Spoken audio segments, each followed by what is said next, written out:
مہینہ میلاد النبی صلی اللہ علیہ وآلہ وسلم کا مہینہ ہے، اور اس طرح سے میں نے عرض کیا تھا کہ اس مہینے جتنے بھی خطبات ہوں گے ہماری یہ کوشش ہوگی کہ ان خطبات میں ہم حضور صلی اللہ علیہ وآلہ وسلم کی سیرت کے حوالے سے آپ سے کچھ چیزیں ہم بیان کریں۔ تو اس حوالے سے آج ہم حضور پاک کی سیرت کے دوران سے اس چیز کو ہم بیان کریں گے۔ اس طرح سے ہم نے چند نکات آپ کی خدمت میں بیان کیے، اس طرح واقعات کی شکل میں ہم آپ سے چند واقعات بیان کریں گے جس میں آپ کی سیرت سے واقفیت بھی ہے اور اس میں ہمارے لیے بھی درس ہے، ہمارے لیے بھی ایک لاہور اس کے اندر موجود ہے۔ امیر المومنین علیہ السلام نے فرمایا کہ ایک دن میں صلی اللہ علیہ وآلہ وسلم کہیں سے گزر رہے تھے، دیکھا کہ بہت سارے لوگ بیٹھے پوچھا کہ یہ لوگ کیوں جمع ہے، کس لیے جمع ہے؟ تو انہوں نے بتایا کہ یا رسول اللہ یہ ایک دیوانہ ہے اور یہ دیوانہ حرکتیں کرتا ہے، تو اس لیے ہم یہاں پر کرتے ہیں، اس کا تماشا دیکھتے ہیں، پاگل کا تماشا دیکھتے ہیں۔ آپ نے فرمایا یہ دیوانہ نہیں ہے، بیمار ہے، یہ پاگل نہیں ہے، یہ بیمار ہے۔ اب آپ دیکھیں گے یہ جو دیوانی ہے بیماری ہے، دماغی اس کا دماغ صحیح کام نہیں کرتا، کافی بیمار ہے۔ اور پھر آپ نے فرمایا کہ آپ پسند کرتے ہیں تو میں کام دیوانہ کون ہے، پاگل کون ہے؟ آپ بتائیے کون دیوانہ ہے، پاگل ہے؟ آپ نے فرمایا کہ دیوانہ اور پاگل وہ ہے جو جب چلتا ہے تو غرور تکبر کے ساتھ چلتا ہے، یہ پاگل ہے۔ حضرت فرمائے کہ یہ شخص پاگل ہے، جب چلتا ہے تو غرور و تکبر کے ساتھ چلتا ہے، کسی کو دیکھنا بھی ہو تو ایسے آنکھ بھر کے نہیں دیکھتا، اور فرماتے ہیں کہ اپنی تکبر کی وجہ سے اپنے شخصوں کو ایسے خاص انداز سے لاتا ہے، جبکہ وہ گناہ بھی کرتا ہے اور اس کے ساتھ جنت کی آرزو بھی رکھتا ہے۔ یہ لوگ دیوانے ہیں، یہ پاگل ہے، نہ وہ کہ جس کا دماغ پہ جائے کسے۔ یہ دیوانے ہیں جو جنت کی آرزو رکھتے ہیں لیکن ان کی شاخ سے لوگ معمول نہیں ہیں، تو لوگوں کو تکلیفیں پہنچاتے ہیں اور ان سے کوئی خیر کی توقع، بھلائی کی توقع ان سے نہیں ہوتی۔ آپ سمجھتے ہیں لیکن یہ شخص کو کیا ہے، یہ بیمار۔ تو اس سے آپ نے دیکھا کہ بیمار کون ہے اور دیوانہ حقیقت میں کون ہے۔ اسی طرح سے نبی کریم صلی اللہ علیہ وسلم اتنے مہربان تھے کہ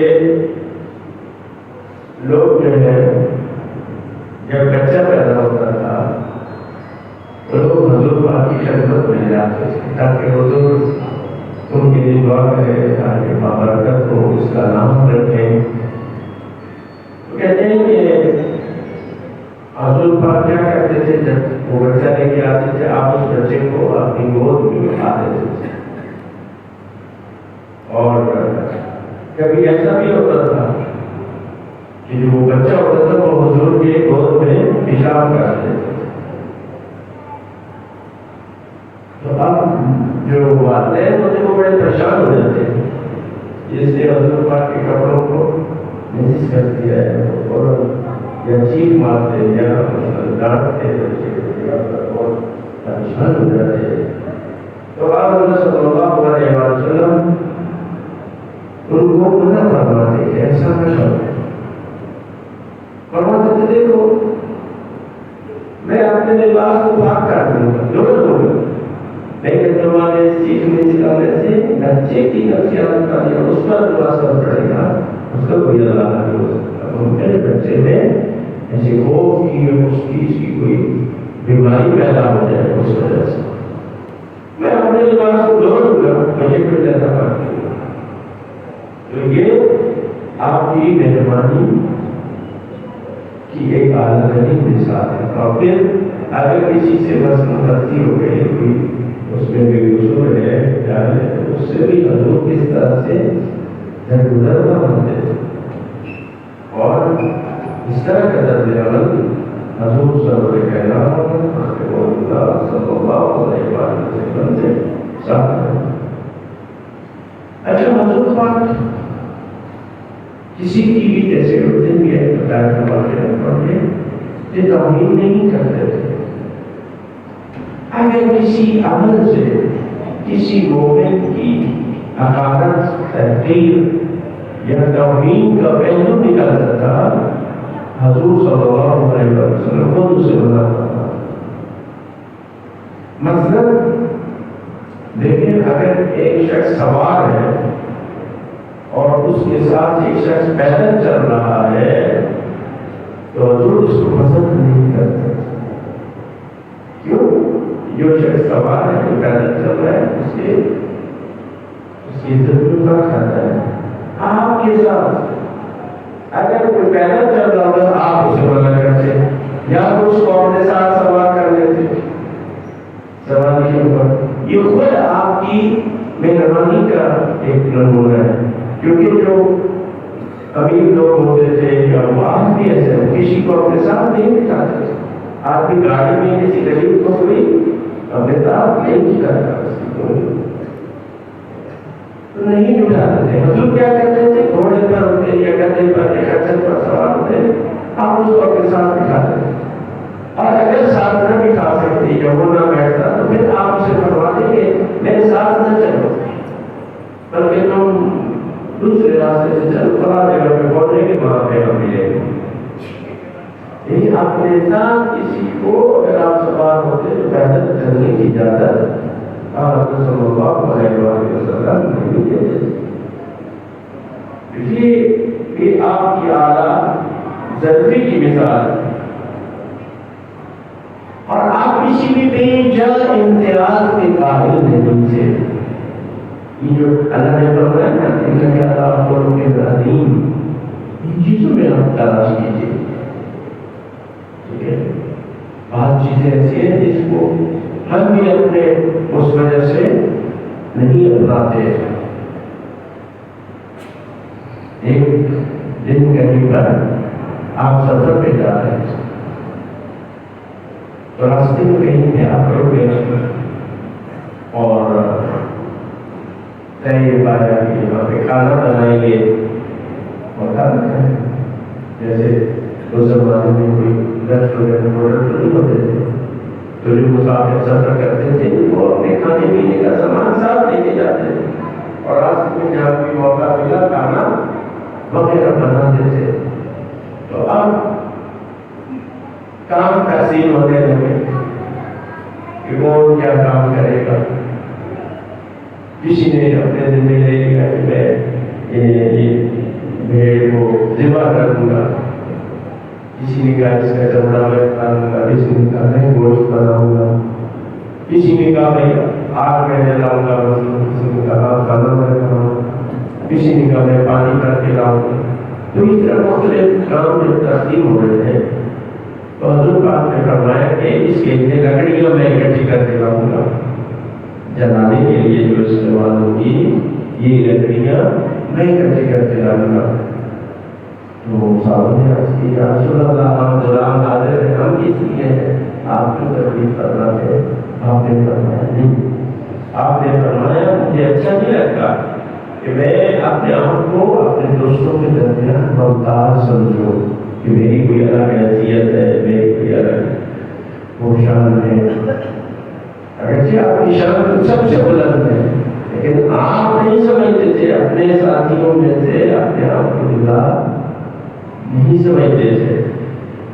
فرمایا یقیناً اللہ تعالیٰ کو بھی یہ بات، اس بات سے نفرت ہے کہ اس کا بندہ اپنے دوستوں کے درمیان خود کو ممتاز سمجھنے لگے۔ ٹھیک ہے، اور یہ باتیں جو ہے نا، یہ آپ دیکھیں بہت سارے لوگ جو بڑے ہیں یا پیر ہے یا افسر ہے یا مثلاً سادات عظام ہے یا کوئی اس طرح کی شخصیات ہے، تو وہ اپنے لیے امتیاز کے قائل ہوتے ہیں۔ ٹھیک ہے، لوگ کام کرتے ہیں، وہ اپنے لیے کام کرنے کو توہین سمجھتے ہیں، جبکہ یہ سیرت رسول اللہ صلی اللہ علیہ وسلم کے برخلاف ہے۔ حضور یہ فرماتے ہیں کہ جب آپ دوستوں کے درمیان میں ہیں تو پھر جیسے وہ کام کرتے ہیں آپ بھی کوئی نہ کوئی کام کریں، اپنے آپ کو دوستوں کے درمیان ممتاز نہ سمجھیں۔ اسی طرح سے دیکھیں میں بات کرا دی، ایک خود حضور صلی اللہ علیہ وسلم مہمان نواز ہے، گھر میں آپ کے مہمان آتے تھے تو آپ کیا کرتے تھے کہ اپنا جو تکیہ یا اپنی جو مسند ہوتی تھی جس پر آپ خود تشریف فرما ہوتے تھے وہ مہمان کے لیے بچھاتے تھے، اس پہ مہمان کو بٹھاتے، اپنی جگہ پر اپنے مہمان کو بٹھاتے اور خاطر تواضع کرتے تھے۔ اور حتیٰ یہ کہ مہمانوں کے آداب میں سے ہے کہ آپ جب کسی کے گھر جائیں تو کیا کریں کہ جتنی وہ زیادہ دیر نہ بیٹھے تاکہ اس کے جو صاحب خانہ کے معاملات ہیں ان میں بھی زیادہ ہونا پڑے۔ تو صحابہ کرام جاتے تھے اور پھر جیسے بیٹھ جاتے تھے، حضور پاک کو حیا آتی تھی، شرم آتی تھی کہ بولتے کہ میں جاؤ، آپ حضور نہیں فرماتے تھے کسی سے بھی جواب ہو جاؤ، یہاں تک کہ اللہ کے قرآن میں آیت اتارے کہ جب تم رسول اللہ کے گھر میں جاؤ اور وہاں پر بیٹھو تمہاری مہربانی کرے تو پھر جلدی تم اٹھ جایا کرو۔ حضور تو اخلاق عظیم کے مالک ہے، وہ تو نہیں کہیں گے، لیکن اس سے کیا ہے حضور پاک کے جو معاملات ہیں اس میں تم مغائب ہوتے ہو، ان کے جو کام کاج ہے، تو لہٰذا یہ حضور صلی اللہ علیہ وسلم مہمانوں کے ساتھ سب سے پہلے کھانا شروع کرتے اور سب سے آخر میں کھانا کرتے۔ یہ بہت زیادہ تھا، اس لیے ایک تو یہ کہ جو مہمان ہیں وہ شرم محسوس نہ کرے۔ دیکھیں اگر میزبان پہلے ہاتھ چھوڑ دے تو مہمان کو شرم آتی ہے کہ میزبان جو ہے وہ ابھی تک کیا ہے کھا رہا، اور دوسروں کچھ لوگوں کو آہستہ کھانے کی عادت ہوتی ہے، حضور نہیں چاہتے تھے کہ کوئی بھوکا رہے،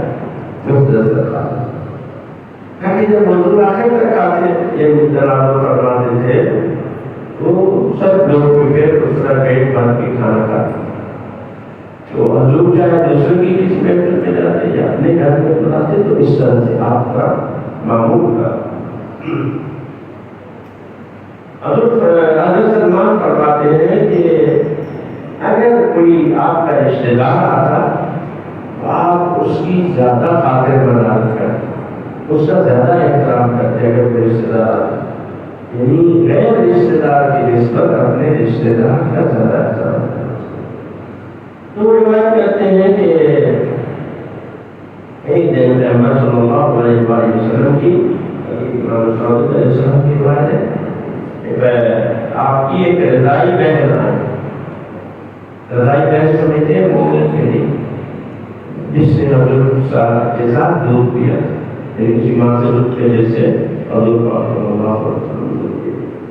تو رضائی بہن آئی حضور کی خدمت میں تو جب آپ نے انہیں دیکھا تو بہت خوش ہوئے، اپنی رضا اپنی آبا اتار کے اس کے نیچے بچھائے، اس پہ اس کو بٹھایا اور اس کے سامنے بیٹھ گئے اور فرمایا کہ کافی دیر تک آپ گفتگو کرتے رہے اور بہت ہی خوش تھے، اور جب وہ چلی گئی تو اس کے بعد اس کا بھائی آیا، یعنی آپ کا رضائی بھائی آیا ہے اور اس کی خاتون کا بھائی آیا، تو حضور پاک نے اس طرح سے اس کے استقبال ہے وہ خاطر تواضع نہیں کی جس طرح سے بہن کی تھی، اس کی بھی کی ہے خاطر تواضع، لیکن اس طرح سے جس طرح سے بہن کی تھی اس طرح سے نہیں کی۔ تو کسی نے پوچھا حضور پاک صلی اللہ علیہ وسلم سے کہ آپ نے بہن کے ساتھ، اس کی بہن آئی رضائی بہن تھی تو آپ نے اس قدر اس کی خاطر مدد کی، جب اسی کا بھائی آیا تو آپ نے اس طرح سے نہیں کی خاطر مدد۔ آپ نے فرمایا کہ اس کی ایک وجہ یہ تھی کہ وہ جو بہن ہے نا اس کی، وہ اپنے والدین کی زیادہ خدمت گزار، تو اپنے والدین کی طرف، یعنی حضور پاک نے جہاں بتایا کہ مہمان کی تقریب کرے، مہمان کی عزت افزائی کرے، وہاں یہ بھی بتا دیا کہ اس عزت افزائی میں بھی بیان معیارات ہے، اور ان میں سے ایک جو والدین کی زیادہ خدمت کرتا ہے حضور پاک اس کی زیادہ خاطر مدد کرتا ہے۔ اس سے پتہ چلا کہ حضور پاک صلی اللہ علیہ وسلم یعنی جو والدین کا فرما بردار ہے، والدین کا خدمت گزار ہے، حضور پاک کی خدمت اچھا سمجھتے ہیں۔ حضور صلی اللہ علیہ وسلم کے بارے میں ہے کہ آپ انتہائی مؤدب، عادت تھے حضور پاک صلی اللہ علیہ وسلم، خود فرماتے ہیں کہ مجھے اللہ نے ادب سکھایا ہے، اخلاقیات مجھے کس نے؟ خدا نے مجھے سکھائی ہے اور بہترین ادب سکھایا ہے۔ مثلاً آپ کی چند چیزوں میں یہ کہ آپ کسی کو جواب دیتے تو انتہائی شائستگی کے ساتھ جواب دیتے، لوگوں کو پکارتے تو شائستگی کے ساتھ پکارتے، حتیٰ کسی کو پکارتے تو اس کے لقب سے پکارتے، یعنی احترام کے ساتھ نام دیتے، کسی کا نام نہیں بگاڑتے۔ ٹھیک ہے، جیسے ہمارے یہاں لوگوں کے نام بگاڑ دیتے ہیں اور پھر اسی نام سے بیچارے کو پکارتے رہتے ہیں، آپ کسی کا نام نہیں بگاڑتے تھے، اس کے لقب سے اس کو بلاتے تھے۔ کسی کے سامنے آپ کبھی بھی آپ نے پاؤں پھیلا کے نہیں بیٹھتے، کسی کی بات کو نہیں کاٹتے، اور جب کوئی بات کرتا تو مکمل اس کی بات سنتے تھے، جب وہ اپنی بات ختم کر دیتا تو پھر آپ جو ہے وہ بات کرتے، اور کسی کے سامنے بیکار نہیں کہتے تھے۔ دیکھیں کسی کے سامنے یہ کیا ہے، یہ بھی آداب محفل کے خلاف ہوتا ہے۔ انسان محفل میں بیٹھا ہے اور وہاں پر اس طرح کی سوچ، اسی طرح سے جب بات کرتے تو مسکرا کے بات کرتے ہیں، لیکن مسکراتے تھے، تبسم فرماتے تھے، کبھی بھی کہتا نہیں لگاتے تھے، اور جب دسترخوان پہ بیٹھتے تو دوزانو ہو کر بیٹھتے تھے، جیسے تشہد میں نمازی بیٹھتا ہے اس طرح سے حضور صلی اللہ علیہ وسلم سے بیٹھا۔ ایک اور بات یہ ہے کہ جب بھی آپ مسلمانوں کے درمیان آتے، کسی سے ملنے کے لیے جاتے، کسی محفل میں جاتے تھے تو اپنے آپ کو آراستہ کر کے جاتے تھے، یعنی ظاہری جو شکل و صورت ہے، لباس ہے، اس کو درست کر کے جاتے تھے، ایسے نہیں جیسے بستر سے اٹھا اور پھر اس کے بعد باہر چلا نہیں، بلکہ پہلے میں نے کئی دفعہ عرض کیا ہے کہ حضور پاک آئینے میں اپنا چہرہ دیکھتے تھے، کنگھی کرتے تھے اور اس کے بعد مرتب کرتے تھے، خوشبو کا استعمال کرتے تھے، اور اس طرح سے آپ اپنے آپ کو آراستہ کر کے درست کر کے پھر دوستوں کی محفل میں جاتے تھے تو فرماتے تھے کہ اللہ تعالیٰ یہ پسند فرماتا ہے کہ جب بندہ اپنے بھائیوں کے پاس دوستوں کے پاس جائے تو اپنے آپ کو آراستہ کر کے آراستہ سمجھ لے اگر کہ یعنی اپنے آپ کو بنا سوار کر جائے اپنی ذاتی حالت کو ٹھیک کر کے جائے. اچھا حضور پاک جب سفر کر بھی جاتے تھے نا چند چیزیں حضور پاک کے ساتھ مثلاً کنگھی سرما یہ حضور پاک صلی اللہ علیہ وسلم اگر یہ آپ کا ضروری سامان ہوگا جو آپ سفر کرتے ہیں تو آپ فرماتے ہیں کہ خدا پسند فرماتا ہے کہ جب کوئی بندہ مومن اپنے دوستوں کے پاس جائے بھائیوں کے پاس جائے تو اپنے آپ کو بنا سوار کے جائے عطر لگائے اور خوشبو کا استعمال. اور خوشبو کا بابا میں نے اس کا ذکر کیا ہے کہ حضور صلی اللہ علیہ وسلم کی سب سے پسندیدہ تعلیم کیا تھی؟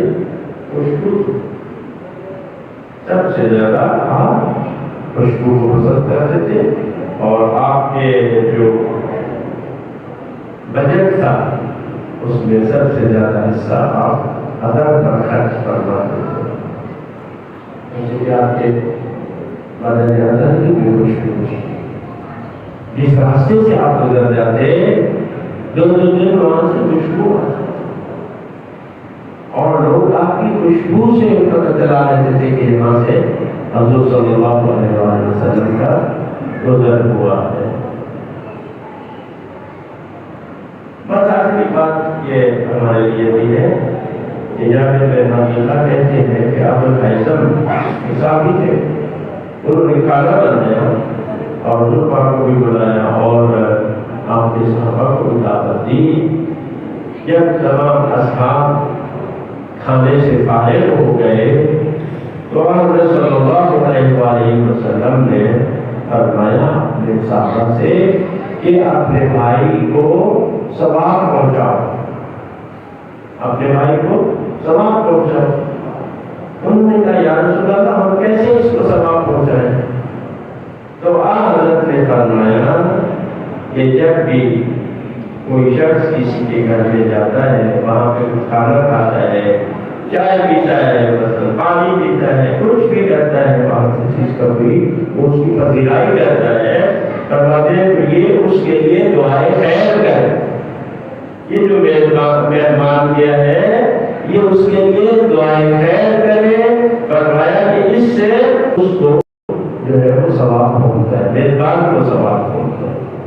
اگر مہمان میزبان کے لیے دعا کرتا ہے تو اس کے لیے باعث ثواب ہے. تو اس لیے بعض مومنین کے درمیان اور علاقوں میں قوموں میں اچھی عادت ہے کہ وہ کھانے کے بعد حتماً دعا کرتے ہیں. اس کے بعد کرتے تو حتماً دعا کرتے ہیں. تو یہ باعث ثواب ہے. لہذا یہ بھی حضور پاک کا حکم بھی ہے سیرت بھی ہے کہ جب بھی آپ کسی کے گھر میں جائیں حتیٰ چائے بھی پیے تب بھی اس کے لیے کیا کریں؟ دعائیں خیر کریں. دعائیں خیر کون کرے گا؟ مہمان کرے گا. تو وہ اس کو بھی ثواب ملے گا سنت رسول خدا پر بھی عمل ہوگا اور میزبان کے لیے اس میں فائدہ ہوگا. پروردگار ہمیں اپنے نبی اکرم محمد صلی اللہ علیہ وآلہ وسلم کی سیرت طیبہ پر عمل کرنے کی توفیق عطا فرما. پروردگار کی سیرت سے ہمیں آگاہ فرما. پروردگار محمد وآل محمد کا واسطہ حضور کو ہمارا شفیع قرار دے اور ان کی معرفت ہمیں عطا فرما. ان کی اطاعت پیروی کی ہمیں توفیق عطا فرما. بسم اللہ الرحمن الرحیم. انا اعطیناک الکوثر فصل لربک وانحر ان شانئک هو الابتر.